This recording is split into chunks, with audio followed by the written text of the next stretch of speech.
श्री स्वामी समर्थ. जय जय स्वामी समर्थ. नमस्कार.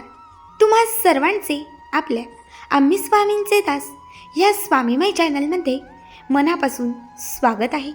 स्वामींच्या कृपेने नेहमीच तुमच्या आयुष्यात सुख, समृद्धी आणि आनंद असावा इतकीच मी आपल्या स्वामींच्या चरणी प्रार्थना करते.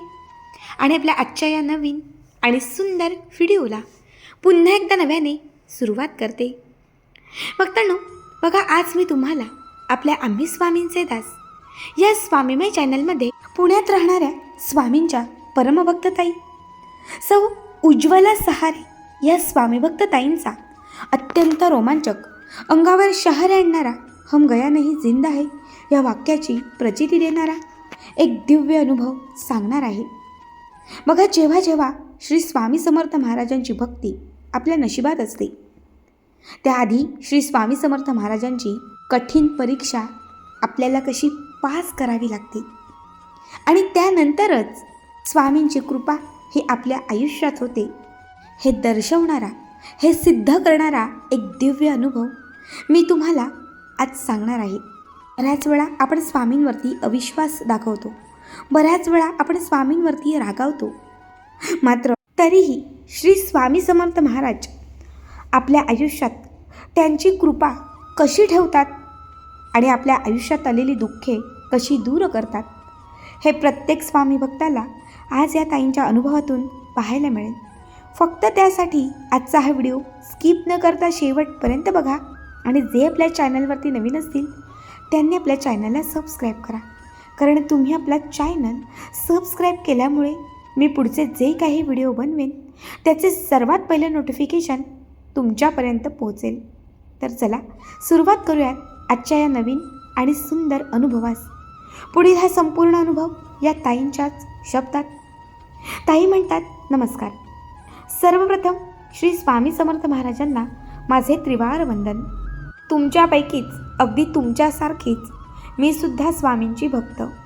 स्वामी सेवेत आले आणि स्वामींनी माझे अख्खे आयुष्य तारले. कुठेतरी मी स्वामींची परीक्षा घ्यायला गेले, मात्र स्वामींनी मला जे काही दिले ते अत्यंत अनमोल होते. ताई म्हणतात, मी तुमच्यासारखी खूप स्वामी सेवा करणारी, जप तप करणारी अशी कधीच नव्हते. मी अत्यंत नास्तिक. आईबाबांनी लहानपणीच सांगितलं, कर्म चांगले ठेवायचे, सगळ्यांशी नीट वागायचे, सगळ्यांशी आदरपूर्वक वागायचे, प्रत्येकाला प्रेम द्यायचे, ज्याला ज्याला गरज असेल त्याला मदत करायची, यातच आपला देव आणि धर्म. आणि मी त्यांच्याच विचारानुसार होते. त्यामुळे आध्यात्मिक शक्ती, दैवी शक्ती, देव असतो ह्या कुठल्याच गोष्टींवरती माझा विश्वास नव्हता. मात्र मी आणि माझ्या मैत्रिणी असा आमचा 8 जणींचा ग्रुप. अगदी लहानपणापासून आम्ही 8 जणी एकत्र लहानाच्या मोठ्या झालो. एकाच शाळेमध्ये, एकाच क्लासमध्ये. अगदी रोज संध्याकाळी 6:30 वाजता आम्ही सारस पार्कमध्ये आवर्जून भेटायचो. मग तिथे बसल्यावरती सगळ्याच गप्पा, प्रत्येकीला असणारी सुख दुःख आम्ही शेअर करायचो. मग बऱ्याच वेळा ह्या सगळ्या गोष्टींमध्ये माझ्या मैत्रिणी स्वामींच्या असंख्य गाथा तिथे सांगायच्या, कारण त्या 7ही जणी स्वामींच्या भक्त होत्या आणि स्वामींवरती त्यांची खूप श्रद्धा. मग काहीही छोटं मोठं झालं की त्यांच्या तोंडात एकच, स्वामींमुळे घडलं, स्वामींनी केलं, स्वामींनी आणलं. मग मी त्यांना म्हणायचे, सतत काय आपलं स्वामी स्वामी करता, असं कधी असतं का? पण त्या मला नेहमी सांगायच्या, अगं आम्ही सगळ्याजणी स्वामी भक्त आहोत, तू सुद्धा स्वामी सेवा कर, तू सुद्धा स्वामींच्या सेवेत ये. पण मी त्यांना नेहमी म्हणायचे, मला काही गरज नाही, स्वामी सेवा करण्याची वेळ माझ्यावर नाही, असे म्हणून मी अशीच काही ना काही त्यांना उलट उत्तरं द्यायची. काही दिवस असेच निघून गेले. त्यानंतर एके दिवशी माझी खूप दाढ दुखू लागली. खरं तर मी गोड खूप कमी खायचे, माझे दातही किडले नव्हते. मग अचानक आपली दाढ का दुखतीये काहीच कळेना. बऱ्याच वेळा डॉक्टरांकडे गेले, डॉक्टरांनी चेक केली, मात्र काही कळेना. मेडिसिन घेऊनही कुठलाच फरक येईना. शेवटी डॉक्टरांनी सांगितले, आपण ही दाढ पाडूयात आणि तिथे रूट कॅनल करूयात. मात्र मी तयार नव्हते, कारण माझी दाढ किडलेलीच नव्हती, तर ती पाडण्याचा प्रश्नच नव्हता. जवळपास 2 महिने हा त्रास मी सहन करत होते. बऱ्याच वेळा त्या दाढीमुळे मला तापसुद्धा यायचा. 2 महिने उलटून गेले. एके दिवशी संध्याकाळी 6:30 वाजता माझी दाढ प्रचंड दुखू लागली. मग आमच्या तालुक्याच्या ठिकाणी एक मोठं दातांचं हॉस्पिटल आहे. माझे बाबा मला तिथे घेऊन गेले. तिथे गेल्यानंतर तिथल्या डॉक्टरांनी माझ्या दाढेचे एक्सरे काढले आणि तेव्हा कळालं की त्या दाढेत एक छोटीशी गाठ झाली आहे. डॉक्टरांनी सांगितलं इमर्जन्सी ही दाढ काढावी लागेल, कारण त्या दाढेमध्ये एक गाठ तयार झालेली आहे आणि कदाचित ती कॅन्सरची सुद्धा असू शकते. त्यामुळे लवकर उपचार करावे लागतील. घरातले सगळे हतबल झाले. सगळे घाबरले. कुणाला काहीच कळेना. पण मी अजूनही तयार नव्हते, कारण माझाही डॉक्टरांवरतीही जास्त विश्वास नव्हता. डॉक्टर पैसे घेण्यासाठी किंवा उगाचच खर्चिक म्हणून हे सगळं करायला लावतात, मी असं बाबांना आणि आईला सांगू लागले. पण ते माझं ऐकत नव्हते. आणि त्या दिवशी त्या डॉक्टरने दिलेल्या मेडिसिननी बऱ्यापैकी मला फरकसुद्धा वाटत होता. मग मी बाबांना म्हटलं की बाबा थोडे दिवस बघूयात आणि मग त्यानंतर पुढचा जो काही असेल तो निर्णय घेऊयात. पण त्याच वेळेस मला BP आणि शुगर या दोनही गोष्टी डिटेक्ट झाल्या.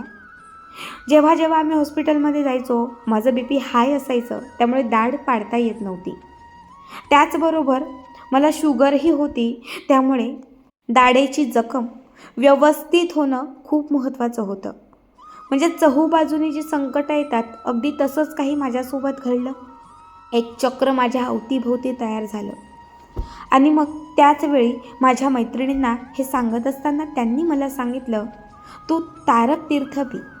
जसं तारक तीर्थ पिशील ना, तुला अनुभव येईल, तुझी दाढ दुखायची बरी होईल. ताई म्हणतात. पण मी त्यांच्यावरती हसू लागले. असं काही असतं का? अगं असं असतं तर जगात एवढे लोक आजारी आहेत, त्यांना तुम्ही तेच तीर्थ द्या. मी असंच त्यांना उलट म्हणाले. पण त्या दिवशी माझी दाढ अजूनच दुखू लागली. तो दिवस निघून गेला.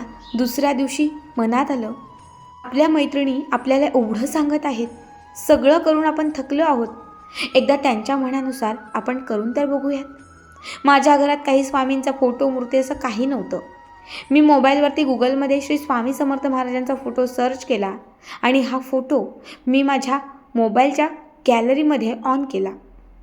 आता हा मोबाईल समोर ठेवला आणि मग मी एक ग्लासमध्ये पाणी घेऊन जसं मैत्रिणींनी सांगितलं तसं तारक तीर्थ बनवलं. हे तीर्थ मी पिले आणि माझ्या अंगावर शिंपडले. तुम्हाला सांगते, जसं ते तीर्थ मी पिले मला काहीही फरक आला नाही. मग मी माझ्या मैत्रिणींवरती खूप चिडले. म्हटलं तुम्ही सांगितल्याप्रमाणे मी केलं. तारक तीर्थही म्हणले आणि ते तीर्थही पिलं. कुठलं तीर्थ आणि काय, साधं पाणी होतं ते. माझी दाढ अजून दुखतीये, काही बरी झाली नाही. मग माझ्या मैत्रिणीसुद्धा शांत होत्या. कारण कधी कधी असं होतं की आपली प्रचिती आपल्याला यायला हवी, दुसऱ्यांना सांगून काही फायदाच नसतो. तो दिवस निघून गेला. दुसऱ्या दिवशी सकाळी माझ्या बाबांनी मटण आणलं होतं. ते मटण आईने बनवलं. मी मांसाहार ग्रहण केलं. संध्याकाळीसुद्धा मटणचीच भाजी होती. मी ती खाल्ली आणि पुन्हा असं वाटलं की आज पुन्हा तारक तीर्थ बनवूयात. यावेळेस मी स्वामींचीच जणू काही परीक्षा घेत होते. स्वामींना म्हटलं, स्वामी सगळेच तुम्हाला मानतात, सगळे तुमच्यावरती विश्वास ठेवतात, सगळे स्वामी स्वामी करतात, माझा काही विश्वास नाही. पण तुम्ही असाल, तुम्ही साक्षात असाल तर आज तुम्ही मला काहीतरी प्रचिती द्याल. आज मी तारक तीर्थ बनवतीये, माझी दाढ तुम्ही बरी कराल. आणि जर आज तुम्ही मला तुमची अनुभूती दिली तर मी आयुष्यभर तुम्हाला मानणार. मी हे सहज म्हटले, स्वामींच्या समोर बसले, तारक तीर्थ बनवलं आणि ते मी पिलं. खरं तर त्या दिवशी मी मांसाहार ग्रहण केलं होतं. मांसाहार खाल्ल्यानंतर सेवा करावी का किंवा मांसाहार ग्रहण केल्यानंतर तारक मंत्र म्हणावं का, हे सुद्धा मला तेव्हा माहिती नव्हतं. पण मनात आलं तसं मी केलं आणि तुम्हाला सांगते, रात्री 9:30 वाजले असतील आणि माझी दाढ प्रचंड दुखू लागली. ती इतकी दुखत होती की तिची प्रत्येक वेदना सहन करणं मला अशक्य होतं. त्याचवेळी आमच्या घराच्या शेजारी एक मोठा रोड बनत होता आणि त्यामुळे संपूर्ण जो भाग आहे तो बंद होता. येण्या जाण्याचे मार्ग पूर्णतः बंद केले होते. त्यामुळे हॉस्पिटलला सुद्धा आम्ही त्यावेळात जाऊ शकत नव्हतो. मी तो त्रास सहन करत होते. म्हटलं, स्वामी तुम्ही तर मला त्रास दिला, तुम्ही मला दुःख दिलं, असं स्वामींना नको नको म्हणत होते. आणि तितक्यातच माझी दुखणारी दाढ तुटून माझ्या हातावर पडली. जी दाढ जवळपास 6 महिन्यांपासून दुखत होती ती अचानक तुटून माझ्या हातावर पडली. आणि मग त्या क्षणापासनं जो प्रचंड त्रास होता तो कुठेतरी कमी झाला. ही दाढ मी एका कागदावरती ठेवली. पण आमच्याकडे दाढ पडली, दात पडला तर तो रात्री घराबाहेर टाकत नाही, तर तो दुसऱ्या दिवशी घराबाहेर किंवा एखाद्या झाडाखाली टाकतात. म्हणून तो दाढ मी एका पुडीमध्ये बांधून ठेवला.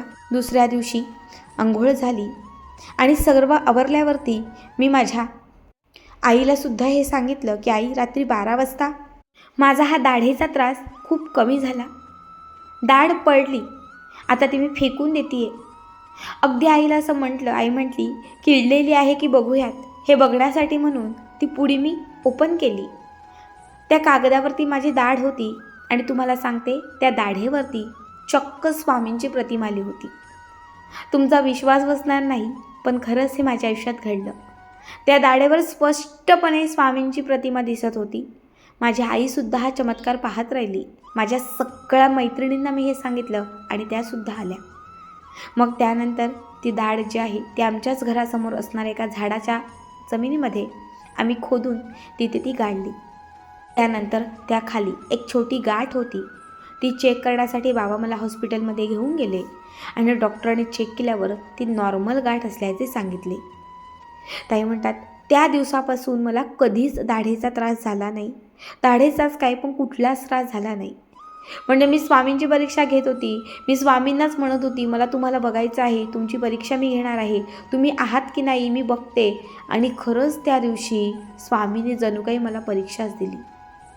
स्वामींनी हम गया नहीं जिंदा है या वाक्याची मला प्रचिती दिली. त्या क्षणापासनं मला कुठलाच त्रास नाही. आता मी फक्त स्वामींचं करते, फक्त स्वामी सेवेत आहे आणि स्वामींची भक्ती यातच माझं अख्खं आयुष्य आहे. त्यानंतर स्वामींनी मला असंख्य अनुभव दिले. खरं तर जिथे डॉक्टरांनासुद्धा 80% वाटलं होतं की ती कॅन्सरची गाठ असेल, तिथे ती गाठ नॉर्मल असणं हे सर्वात मोठं भाग्याचं होतं. कृपा घडली ती स्वामींमुळे. खरं तर बीपीचा त्रास, त्यामध्ये शुगर, ती दाढ पाडणंही शक्य नव्हतं. कारण जेव्हा जेव्हा मी हॉस्पिटलला जायचे माझा बीपी हाय किंवा लो व्हायचा, त्यामुळे दाढ पाडता येत नव्हती. बऱ्याच वेळा शुगर असल्यामुळे तिथे जखम झाली तर काय होईल याचाही विचार असायचा.